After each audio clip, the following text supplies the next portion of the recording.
नमस्कार, स्वागत अभिनंदन आप सभी का आपके अपने YouTube channel RP number 1 study channel पर। दोस्तों 8 बज चुके हैं, सभी को गुड इवनिंग। पहले तो सभी को गुड इवनिंग मेरे प्यारे दोस्तों। क्लास को शेयर कर दीजिए ताकि सभी भाई बहन जुड़ सके, इसलिए क्लास को आप शेयर कर दीजिए।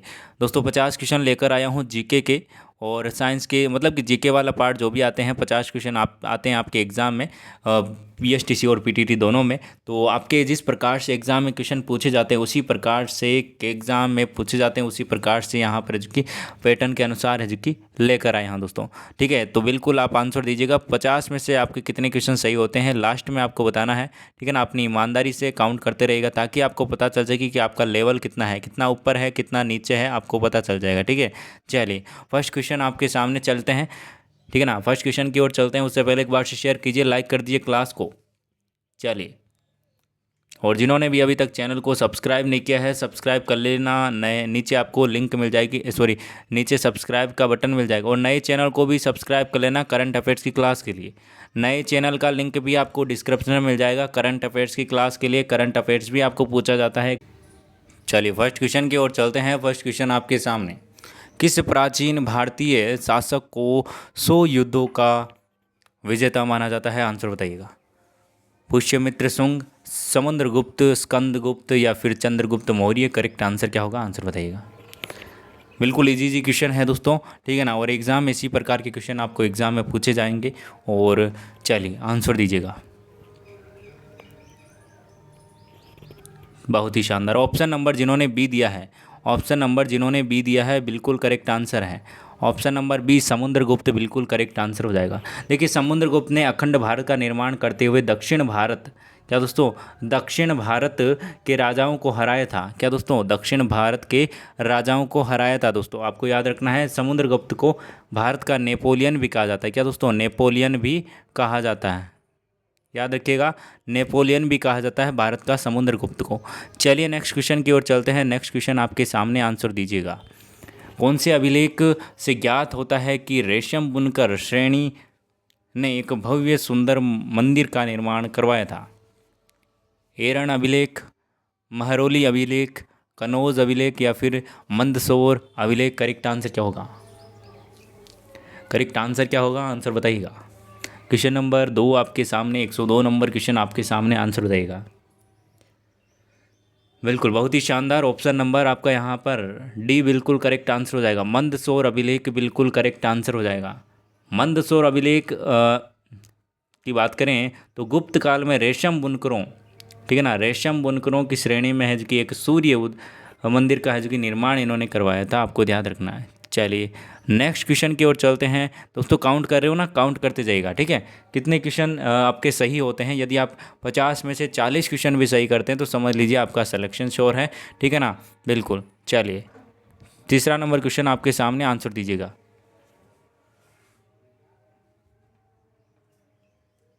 बहुत ही शानदार। चलिए हाथियों के रोगों और उनकी चिकित्सा से संबंधित ग्रंथ हत्यारुवेद की रचना किसने की थी? आंसर बताइएगा।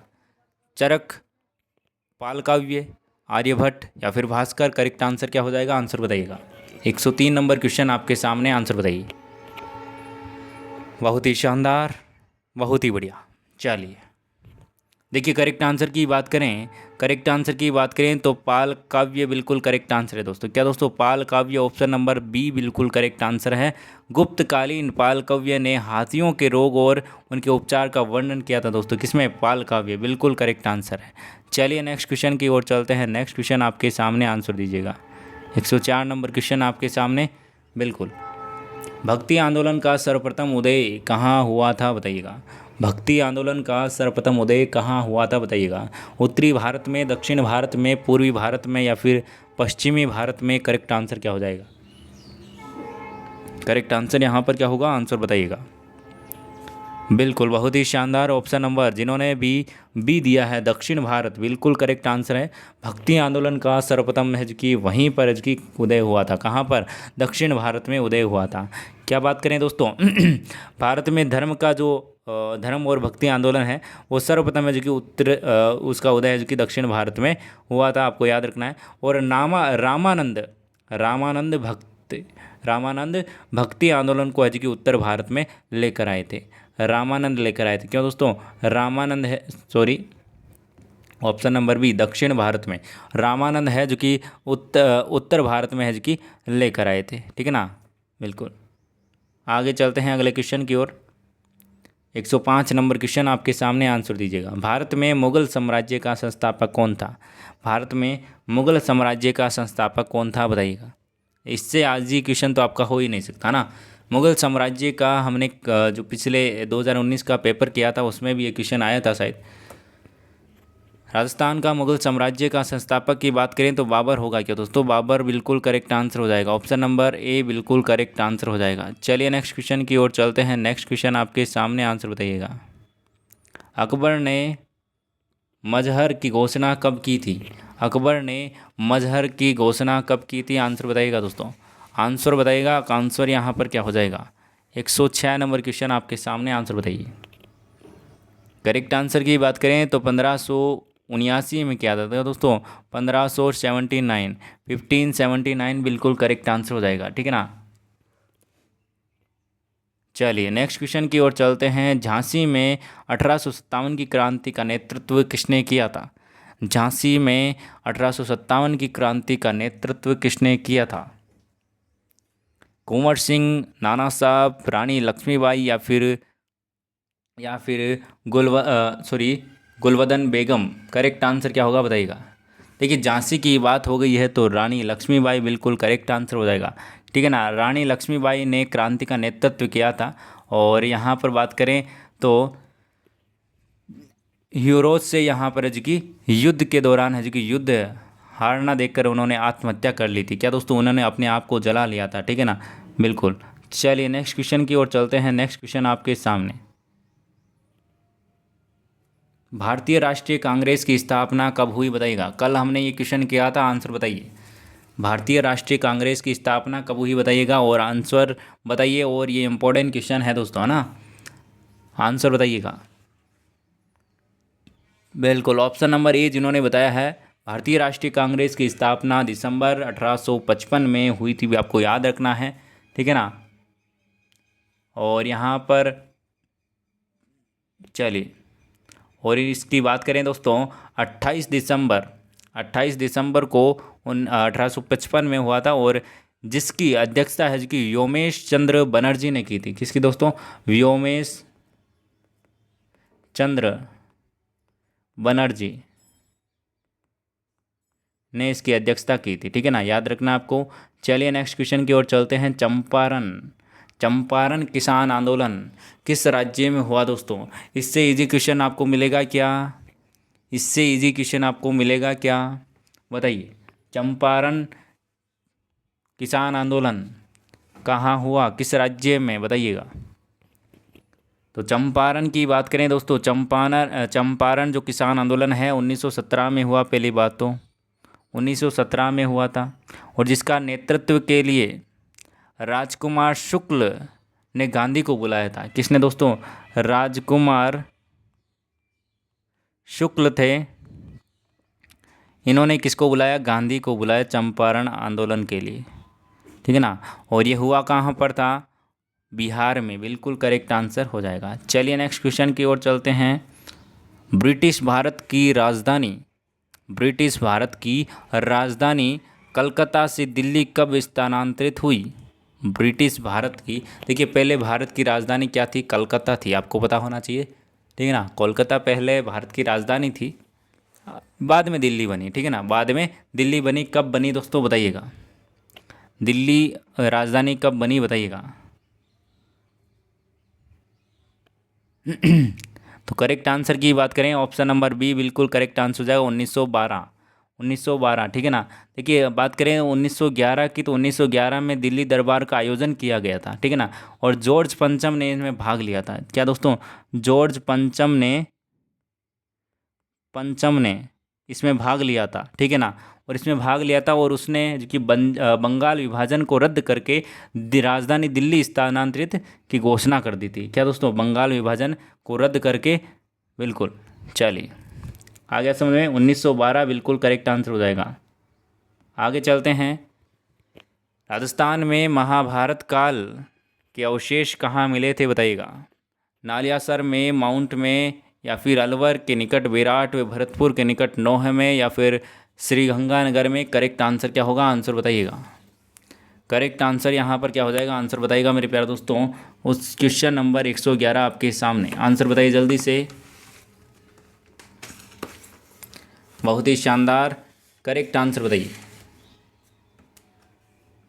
बिल्कुल, एक बार से क्लास को शेयर कीजिए मेरे प्यारे दोस्तों ना। क्लास में संख्या बढ़नी चाहिए मेरे प्यारे दोस्तों। मज़ा नहीं आ रहा है, क्लास में संख्या बढ़नी चाहिए, तब जाके मज़ा आएगा। बिल्कुल, बहुत ही शानदार। 111 नंबर क्वेश्चन आपके सामने, आंसर दीजिए जल्दी से। बिल्कुल, ऑप्शन नंबर जिन्होंने सी बताया है, अलवर के निकट विराट व भरतपुर के निकट नौह में महाभारत काल के अवशेष मिले थे। याद रखना आपको, ठीक है ना। चलिए नेक्स्ट क्वेश्चन की ओर चलते हैं। नेक्स्ट क्वेश्चन आपके सामने, आंसर दीजिएगा।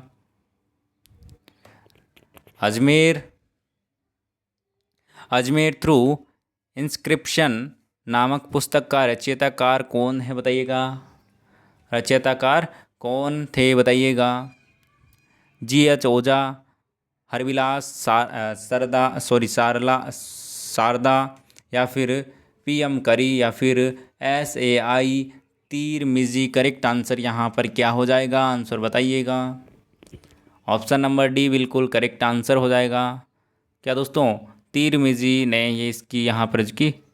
बिल्कुल, चलिए आगे चलते हैं अगले क्वेश्चन की ओर। दुल्हराई का संबंध किस वंश से है बताइएगा। दुल्हराई का किस संबंध से, वंश का यहाँ पर संबंध आपको बताइए, किस वंश से है दुल्हराई। राठौड़ वंश, चौहान वंश, कछवाह वंश, या फिर हाड़ा चौहान। करेक्ट आंसर बताइएगा। 113 number 113 number question, option number C Kachhwaha वंश से। क्या दोस्तों, इसका रिलेटेड, इसका संबंध किससे था, कछवाह वंश से था, आपको ध्यान रखना है। चलिए नेक्स्ट क्वेश्चन की ओर चलते हैं। सुमेलगिरी का युद्ध 1545 किस किस के मध्य लड़ा गया था। सुमेलगिरी का युद्ध किसके मध्य लड़ा गया था बताइएगा। आंसर दीजिए मेरे प्यारे दोस्तों। क्वेश्चन नंबर 114 आपके सामने। करेक्ट आंसर की बात करें, राव मालदेव व शेर शाह सूरी के मध्य ये युद्ध लड़ा गया था। कौन सा, सुमेलगिरी का, बिल्कुल सुमेलगिरी का युद्ध, ठीक है ना। और कब लड़ा गया था, 1545 में लड़ा गया था। चलिए नेक्स्ट क्वेश्चन की ओर चलते हैं। नेक्स्ट क्वेश्चन आपके सामने, आंसर दीजिएगा। क्रांति के पश्चात जयपुर व बीकानेर के शासकों को उनके द्वारा दी गई निष्ठा सेवाओं के लिए पुरस्कृत किया बताइएगा। आंसर बताइए। ब्रिटिश साम्राज्य में उच्च सैनिक पद से, या फिर परगना, कोट, काशिम एवं हिसार के गांव देकर, या फिर उनके राज्य प्रशासन की स्वतंत्रता से, या फिर उनको राज्य में अपने सिक्के जारी करके स्वतंत्रता देकर। करेक्ट आंसर बताइएगा। करेक्ट आंसर क्या होगा, किस प्रकार से पुरस्कृत किया गया बताइएगा। क्वेश्चन नंबर 115, आंसर दीजिएगा।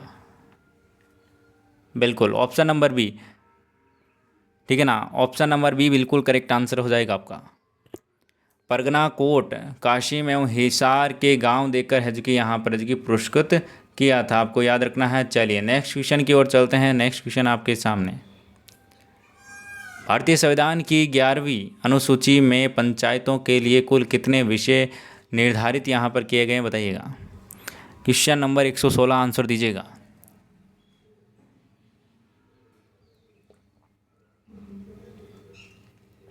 बहुत ही शानदार, करेक्ट आंसर क्या हो जाएगा। बिल्कुल ऑप्शन नंबर सी जिन्होंने बताया है 29। कितने दोस्तों, 29 यहाँ पर एजुके विषय हैं। क्या दोस्तों, 29 विषय हैं। याद रखना आपको, एग्ज़ाम में पूछा जा सकता है, ठीक है ना। एग्ज़ाम में पूछा जा सकता है, बिल्कुल सीधे सीधे। चलिए आंसर दीजिएगा नेक्स्ट क्वेश्चन का। भारतीय संविधान की 8वीं अनुसूची में भाषाओं की संख्या है। भाषाओं की संख्या कितनी है मेरे प्यारे दोस्तों। बहुत ही अच्छा क्वेश्चन है, एग्ज़ाम में पूछा जाएगा, पूछा जा सकता है बिल्कुल। चलिए ऑप्शन नंबर सी जिन्होंने बताया है बिल्कुल करेक्ट आंसर है। ऑप्शन नंबर सी जिन्होंने बताया है बिल्कुल करेक्ट आंसर है मेरे प्यारे दोस्तों, ठीक है ना। 22 भाषाएं, क्या दोस्तों 22 भाषाएं हैं, ठीक है ना। 22 भाषाएं हैं और इसमें इंग्लिश इंक्लूड नहीं है, इंग्लिश नहीं है इसमें, अंग्रेजी नहीं है। चलिए आगे चलते हैं अगले क्वेश्चन की ओर। नीति आयोग के अध्यक्ष कौन होते हैं? नीति आयोग का अध्यक्ष कौन होता है दोस्तों बताइएगा। नीति आयोग का अध्यक्ष कौन होता है बताइएगा। बिल्कुल सिंपल क्वेश्चन है और एग्ज़ाम में पूछा जाता है क्वेश्चन, नीति आयोग से संबंधित क्वेश्चन पूछा जाता है दोस्तों। प्रधानमंत्री होता है दोस्तों, कौन होता है? नीति आयोग का अध्यक्ष कौन होता है? प्रधानमंत्री होता है, आपको याद रखना है। आगे चलते हैं अगले क्वेश्चन की ओर। अगले क्वेश्चन की ओर चलते हैं। मंत्रिपरिषद की बैठक की अध्यक्षता कौन करता है? मंत्रिपरिषद की अध्यक्षता कौन करता है बताइएगा। प्रधानमंत्री, राष्ट्रपति, मंत्रिमंडल सचिव या फिर लोकसभा अध्यक्ष? करेक्ट आंसर क्या होगा बताइएगा। मंत्रिपरिषद की बैठक कौन करता है बताइएगा। बिल्कुल ऑप्शन नंबर ए बिल्कुल करेक्ट आंसर हो जाएगा। मंत्रिपरिषद की जो बैठक है वो अध्यक्षता कौन करता है? प्रधानमंत्री करता है, आपको याद रखना है। चलिए नेक्स्ट क्वेश्चन की ओर चलते हैं। क्वेश्चन नंबर 120 आपके सामने, आंसर दीजिएगा। सूची आपको फर्स्ट दे रखी है, सूची सेकंड दे रखी है, आपको मिलान यहाँ पर करना है, ठीक है ना। मिलान आपको यहाँ पर करना है, आंसर आपको देना है। चलिएगा क्वेश्चन नंबर कौन सा है आपके सामने? 120 नंबर क्वेश्चन आपके सामने है, आंसर दीजिएगा। बिल्कुल सभी को आंसर देना है। चलिए देखिए यहाँ पर हम बात करें तो यहाँ पर देखिए जो आपका फर्स्ट है वो आपका हो जाएगा यहाँ पर शक्ति का संकेंद्रण, अध्यक्षतात्मक प्रणाली शक्ति का संकेंद्रण, ठीक है। और यहाँ पर हम बात करें तो यहाँ पर हो जाएगा आपका ये 4 नंबर, शक्ति पृथक्करण संसदीय प्रणाली। संघीय प्रणाली की बात करें तो यहाँ पर हो जाएगा आपका 3 नंबर, कार्यपालिका और विधानसभा मंडल, ठीक है ना। और एक का यहाँ पर आपका हो जाएगा शक्ति विभाजन, ठीक है ना। चलिए नेक्स्ट क्वेश्चन की ओर चलते हैं। नेक्स्ट क्वेश्चन आपके सामने, आंसर दीजिएगा। Question number 21, great barrier reef किस महासागर में है बताइएगा। प्रशांत महासागर, हिंद महासागर, अंटार्कटिक महासागर? करेक्ट आंसर क्या होगा, आंसर बताइएगा। आंसर यहाँ पर क्या हो जाएगा, आंसर दीजिएगा। आंसर यहाँ पर क्या होगा मेरे प्यारे दोस्तों? बिल्कुल करेक्ट आंसर की बात करें तो यहाँ पर करेक्ट आंसर हो जाएगा ऑप्शन नंबर ए, बिल्कुल करेक्ट आंसर हो जाएगा प्रशांत महासागर। क्या दोस्तों, प्रशांत महासागर बिल्कुल करेक्ट आंसर हो जाएगा। बिल्कुल ये क्या है दोस्तों, ये ग्रेट बैरियर क्या है? तो ये क्या है दोस्तों, एक सर्व प्रमुख अवरोधक प्रवाल भाती है। क्या दोस्तों, प्रवाल भित्ति है दोस्तों, ठीक है ना। जो कि ऑस्ट्रेलिया के पूर्व तट, क्या दोस्तों, पूर्व तट से यहाँ पर की बिल्कुल प्रशांत महासागर में पाई जाती है, आपको याद रखना है। चलिए नेक्स्ट क्वेश्चन की ओर चलते हैं। नेक्स्ट क्वेश्चन आपके सामने, क्वेश्चन नंबर 122 आपके सामने, आंसर बताइएगा। किसमें एक भूमध्य सागरीय तरह की जलवायु है बताइएगा। भूमध्य सागरीय तरह की जलवायु है बताइएगा। फिलीपींस, ऑस्ट्रेलिया या फिर दक्षिण पूर्वी ऑस्ट्रेलिया, या फिर इनमें से कोई नहीं। करेक्ट आंसर क्या हो जाएगा? 122 नंबर क्वेश्चन आपके सामने, आंसर बताइएगा। आंसर की बात करें, करेक्ट आंसर यहाँ पर क्या हो जाएगा? बिल्कुल यहाँ पर देखिए करेक्ट आंसर की बात करें तो ऑप्शन नंबर डी आपका बिल्कुल करेक्ट आंसर हो जाएगा, ठीक है ना। ऑप्शन नंबर डी बिल्कुल करेक्ट आंसर हो जाएगा। भूमध्य सागरीय जो प्रदेश है महाद्वीप की जो पश्चिमी भागों में 30 से 40 डिग्री उत्तरी अक्षांश एवं 30 से 45 डिग्री दक्षिणी अक्षांश के मध्य जो कि मिलते हैं। और उपरोक्त में यहाँ पर जो कि कोई भी ऑप्शन यहाँ पर सही नहीं होगा। दक्षिण पश्चिमी, क्या दोस्तों, दक्षिणी पश्चिमी ऑस्ट्रेलिया में पाई जाती है, ये आपका बिल्कुल करेक्ट आंसर है। चलिए नेक्स्ट क्वेश्चन की ओर चलते हैं। नेक्स्ट क्वेश्चन आपके सामने, आंसर दीजिएगा। हिमानी मतलब कि ग्लेशियर बर्फ का एक विशाल पिंड है, पानी में तैयार है, धीरे धीरे भू स्तर पर बढ़ता है, या फिर अंटार्कटिक महासागर में पाया जाता है, या फिर हिमालय पर्वत श्रेणी की शीर्ष स्थलों पर छाया रहता है? करेक्ट आंसर बताइएगा, करेक्ट आंसर क्या हो जाएगा दोस्तों? 123 नंबर क्वेश्चन आपके सामने, आंसर बताइए। करेक्ट आंसर की बात करें, ऑप्शन नंबर डी बिल्कुल करेक्ट आंसर हो जाएगा। हिमालय पर्वत श्रेणी में शीर्ष स्थलों पर है जो कि छाया रहता है, आपका बिल्कुल करेक्ट आंसर हो जाएगा। जैसे कि बात करें सियाचिन, सियाचिन बिल्कुल करेक्ट आंसर हो जाएगा, ऑप्शन नंबर डी। ठीक है ना। आगे चलते हैं अगले क्वेश्चन की ओर। अगला क्वेश्चन आपके सामने, क्वेश्चन नंबर 124 आपके सामने। विश्व की सबसे बड़ी झील कौन सी है बताइएगा? विश्व की सबसे बड़ी झील कौन सी है बताइएगा? 124 नंबर क्वेश्चन आपके सामने, आंसर दीजिएगा। बिल्कुल, बहुत ही शानदार। दोस्तों क्लास को शेयर कीजिए मेरे प्यारे दोस्तों, ना शेयर कीजिए क्लास को, मज़ा आ जाएगा। क्लास को शेयर कीजिए दोस्तों। ऑप्शन नंबर बी कैस्पियन झील बिल्कुल करेक्ट आंसर हो जाएगा। कैस्पियन झील बिल्कुल करेक्ट आंसर हो जाएगा। चलिए नेक्स्ट क्वेश्चन की ओर चलते हैं। भारत में पाए जाने वाले प्राकृतिक संसाधनों को बताइए। सोडियम, मैग्नीशियम और कैल्शियम के लवण, बहुमूल्य धातुएं, बहुमूल्य पत्थर और मोती, या फिर उपरोक्त सभी? करेक्ट आंसर क्या हो जाएगा? आंसर बताइएगा। करेक्ट आंसर की बात करें, ऑप्शन नंबर डी उपयुक्त सभी भारत में पाए जाने वाले प्राकृतिक संसाधन हैं। चलिए नेक्स्ट क्वेश्चन की ओर चलते हैं। दोस्तों काउंट तो कर रहे हो ना, काउंट तो करते जाइएगा कितने क्वेश्चन आपके सही हो रहे हैं, कितने गलत हो रहे हैं, ताकि आपको आपका पता चल सके कितने आप पानी में हैं, कितने बाहर हैं। ठीक है ना, कितने डूबे हुए हैं, कितने बाहर हैं, बताइए, है ना, आपको आपका लेवल आपको पता चल सके। 126 नंबर क्वेश्चन भवाई संबंधित है। भवाई नृत्य, चरी नृत्य, कालबेलिया नृत्य, या फिर तेरह ताली नृत्य? करेक्ट आंसर बताइएगा। 126 नंबर क्वेश्चन आपके सामने, आंसर दीजिएगा। भवाई की बात करें दोस्तों, ऑप्शन नंबर बी चरी नृत्य से संबंधित। क्या दोस्तों? चरी नृत्य से संबंधित है, आपको याद रखना है। चलिए नेक्स्ट क्वेश्चन आपके सामने, आंसर दीजिएगा।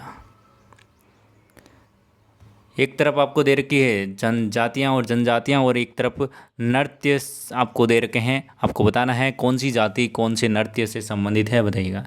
गैर नृत्य, गैर नृत्य किससे संबंधित है दोस्तों, बताइएगा। गैर नृत्य किससे संबंधित है, बताइएगा। आंसर दीजिए जल्दी से। गैर नृत्य किससे संबंधित है? बिल्कुल गैर नृत्य है आपका भील जाति से संबंधित है। बिल्कुल देखिए दोस्तों, सारे के सारे मिलान किए हुए ही हैं, ठीक है ना। आपको तो बस ऑप्शन बताना था कौन सा यहाँ पर। कच्ची घोड़ी नृत्य की बात करें तो शेखावाटी की बावरियाँ, ठीक है ना। और शांकरिया नृत्य की बात करें तो कालबेलिया जाति यहाँ पर करती है। अग्नि नृत्य की बात करें तो जसनाती जाति करती है। आगे चलते हैं अगले क्वेश्चन की ओर। अगला क्वेश्चन आपके सामने, निम्न में से किस शास्त्रीय नृत्य की उत्पत्ति का संबंध राजस्थान से है? कथकली, कुचिपुड़ी, कथक, या फिर भारतनाट्यम? करेक्ट आंसर क्या होगा, बताइएगा। देखिए भारतनाट्यम का तो हमने कल पढ़ा था, तमिलनाडु, है ना, तमिलनाडु ही पढ़ा था शायद।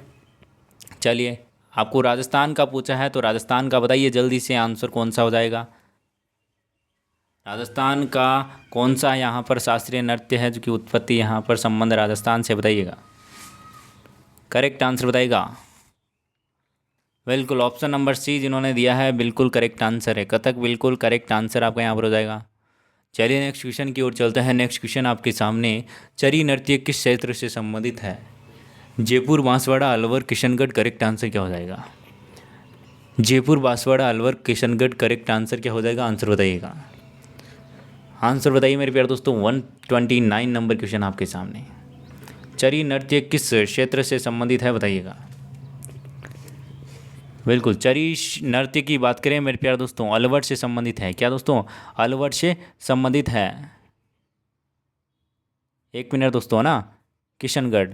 तो यहाँ पर देखिए बात करें दोस्तों तो किशनगढ़ बिल्कुल करेक्ट आंसर होगा, क्योंकि देखिए चरी नृत्य है जो कि किशनगढ़ क्षेत्र का प्रसिद्ध नृत्य है, और इस नृत्य की प्रसिद्ध नृत्यांगना फाल्गु बाई है जो कि बिल्कुल ढोल, बांकिया, थाली बजाकर है जो कि बजाए जाते हैं इसमें। और किशनगढ़ बिल्कुल करेक्ट आंसर हो जाएगा, ऑप्शन नंबर डी, ठीक है ना। अलवर नहीं होगा, किशनगढ़ बिल्कुल करेक्ट आंसर हो जाएगा।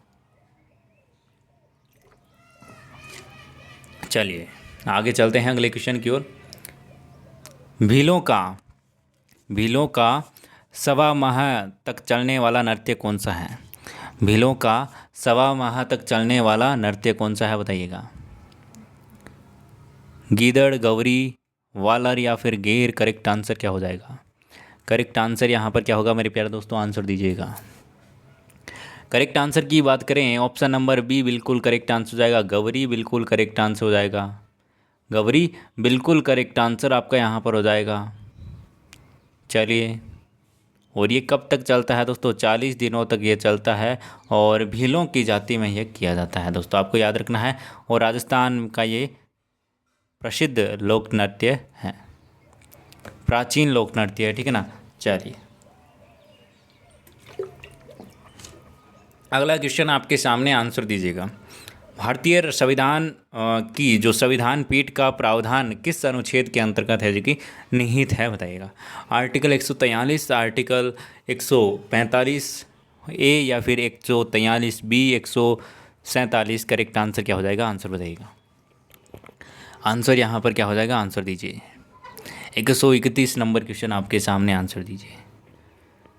बिल्कुल ऑप्शन नंबर ए जिन्होंने बताया है बिल्कुल करेक्ट आंसर है 143। आर्टिकल 143 में इस ऐसे मामलों का जी की उल्लेख किया गया है और जिनकी सुनवाई के यहाँ पर जी की प्रयोजन के लिए बात करें तो संवैधानिक पीठ का जी गठन किया गया है। और यहाँ पर बात करें तो 5 सदस्य जी की होना अनिवार्य है इसमें। और चलिए आगे चलते हैं अगले क्वेश्चन की ओर। अगला क्वेश्चन आपके सामने, आंसर बताइएगा। 132 नंबर क्वेश्चन आपके सामने, आंसर बताइए। संविधान की आधारभूत संरचना संबंधी वाद या फिर केस कौन सा था बताइएगा। संविधान की आधारभूत संरचना संबंधी वाद या फिर केस कौन सा था बताइएगा।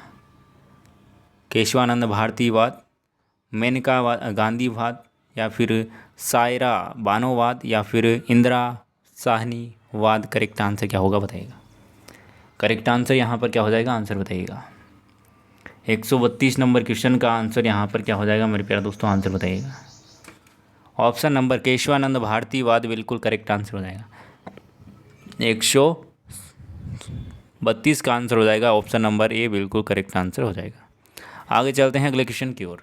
संविधान की आधारभूत संरचना में कौन सा विषय शामिल नहीं है? कौन सा विषय शामिल नहीं है बताइएगा। संविधान की सर्वोच्चता, आरक्षण व्यवस्था, कानून का शासन या फिर धर्मनिरपेक्षता? करेक्ट आंसर क्या होगा? आंसर बताइएगा। आंसर यहाँ पर क्या हो जाएगा बताइएगा। सभी को आंसर करना है, आंसर कीजिए जल्दी से। बिल्कुल ऑप्शन नंबर आपका बिल्कुल करेक्ट आंसर हो जाएगा। बी बिल्कुल करेक्ट आंसर है, आरक्षण व्यवस्था। संवैधानिक जो आधारभूत संरचना है वो आरक्षण व्यवस्था बिल्कुल करेक्ट आंसर हो जाएगा। आगे चलते हैं अगले क्वेश्चन की ओर। आयुष्मान भारत बीमा स्वास्थ्य योजना की पहली लाभार्थी बनी नवजात कन्या का नाम क्या था? आयुष्मान भारत बीमा स्वास्थ्य की पहली लाभार्थी जो बनी नवजात कन्या का नाम है जो कि क्या था बताइएगा। करिश्मा, मीना, सुरभि जैन या फिर आरती शर्मा? करेक्ट आंसर क्या होगा? करेक्ट आंसर यहाँ पर क्या हो जाएगा? आंसर फरमाइएगा। Option number C Surbhi Jain बिल्कुल करेक्ट आंसर हो जाएगा। सॉरी, बिल्कुल ऑप्शन नंबर ए बिल्कुल करेक्ट आंसर होगा। यहाँ पर मिसप्रिंट थोड़ा सा। चलिए ऑप्शन नंबर ए करिश्मा बिल्कुल करेक्ट आंसर हो जाएगा। हरियाणा के करनाल जिले में नवजात बालिका करिश्मा आयुष्मान है कि भारत बीमा योजना यहाँ स्वास्थ्य योजना के पहली लाभार्थी बने थे, ठीक है ना। चलिए नेक्स्ट क्वेश्चन की ओर चलते हैं। नेक्स्ट क्वेश्चन आपके सामने। हाल ही में संविधान का अनुच्छेद 54 चर्चा में रहा है। अनुच्छेद 54 के उल्लेख में क्या लिखा गया है बताइएगा। स्वतंत्रता के अधिकार का, उपराष्ट्रपति चुनाव का, राज्यपाल की नियुक्ति का या फिर राष्ट्रपति निर्वाचन का? करेक्ट आंसर क्या होगा बताइएगा।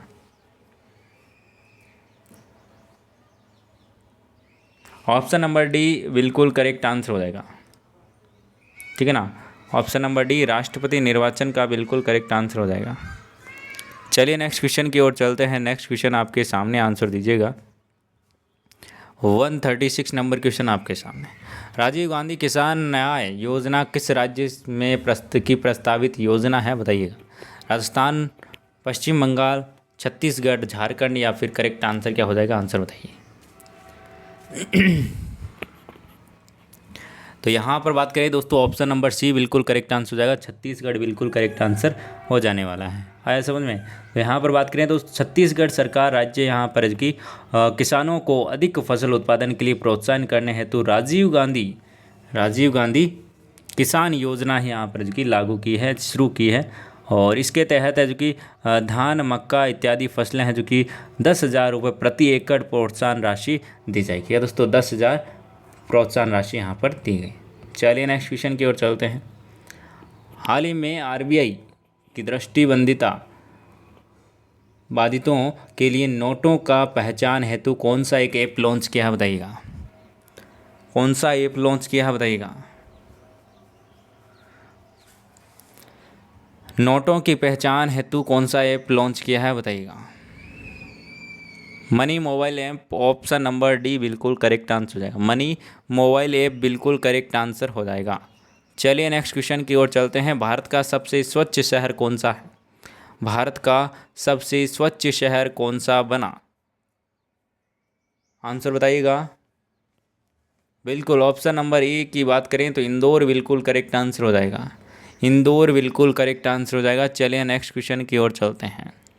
107वां भारतीय विज्ञान कांग्रेस का आयोजन कहाँ हुआ, बेंगलुरु, नई दिल्ली, कर्नाटक या फिर कोई नहीं, करेक्ट आंसर बताइए। करेक्ट आंसर यहाँ पर क्या हो जाएगा, आंसर बताइएगा। करेक्ट आंसर यहाँ पर क्या हो जाएगा बताइएगा।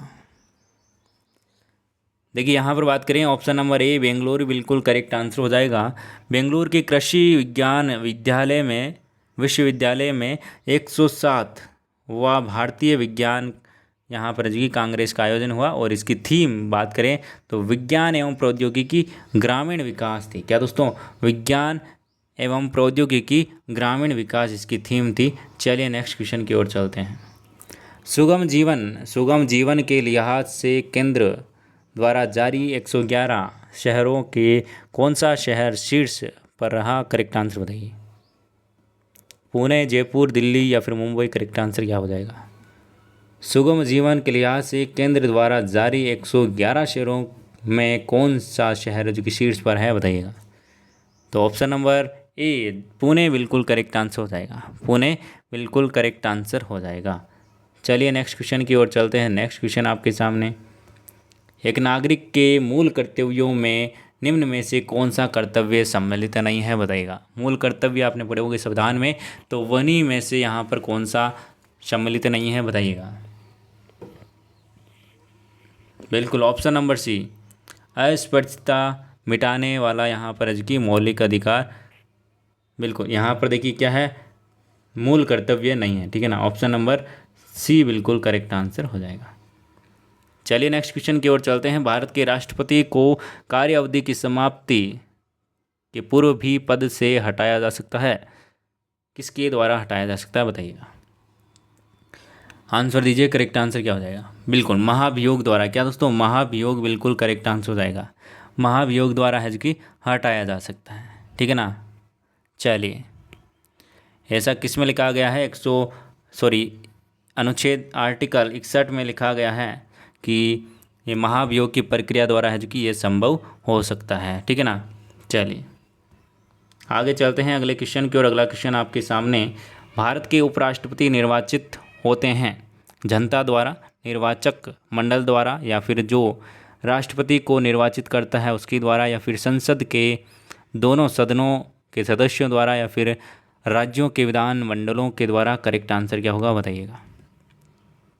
करेक्ट आंसर की बात करें ऑप्शन नंबर आपका सी बिल्कुल करेक्ट आंसर हो जाए, संसद के दोनों, ठीक है ना, संसद के दोनों सदनों के सदस्य द्वारा यहाँ पर बिल्कुल करेक्ट आंसर हो जाएगा। चलिए नेक्स्ट क्वेश्चन की ओर चलते हैं। संसदीय शासन में वास्तविक कार्यपालिका शक्ति किसके पास होती है बताइएगा। संसदीय शासन, संसद, प्रधानमंत्री, राष्ट्रपति, नौकरशाही, करेक्ट आंसर बताइएगा। तो यहाँ पर बिल्कुल ऑप्शन नंबर ए बिल्कुल करेक्ट आंसर हो जाएगा, प्रधानमंत्री, ठीक है ना। प्रधानमंत्री के पास में जो कि ये सारी शक्ति होती है, कार्यपालिका शक्ति।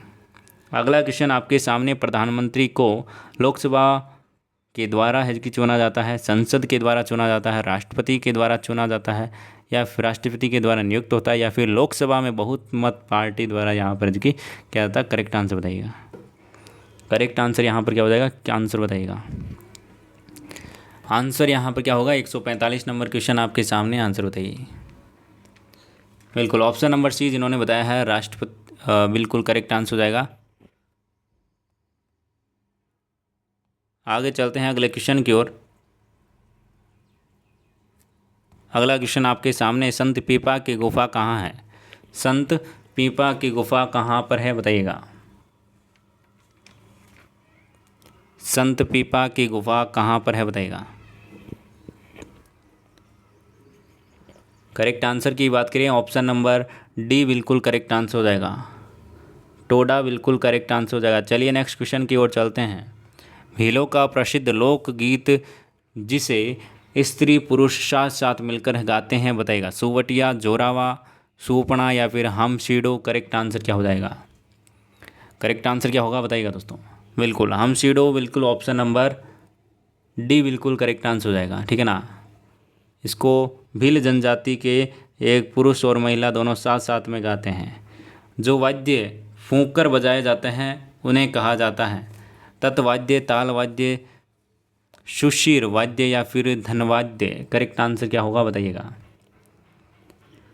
ऑप्शन नंबर सी सुशीर वाद्य बिल्कुल करेक्ट आंसर हो जाएगा आपका। ठीक है ना। जैसे कि बंसी, वेली, मुरली, शंख, ठीक है ना, ये क्या हो जाएंगे, नागफणी, ये क्या हो जाएंगे, सुशीर वाद्य हो जाएंगे। इनको फूंक देकर बजाया जाता है। चलिए आगे चलते हैं। सुमेलित आपको यहाँ पर करना है, बताइएगा।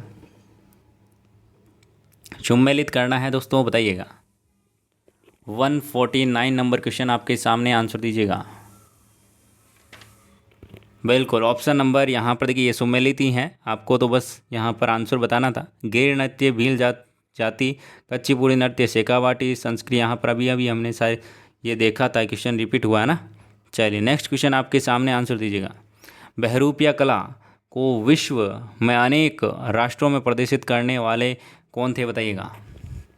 तो यहाँ पर जानकी लाल, ऑप्शन नंबर ए बिल्कुल करेक्ट आंसर हो जाएगा। कौन दोस्तों, जानकी लाल बिल्कुल करेक्ट आंसर हो जाएगा।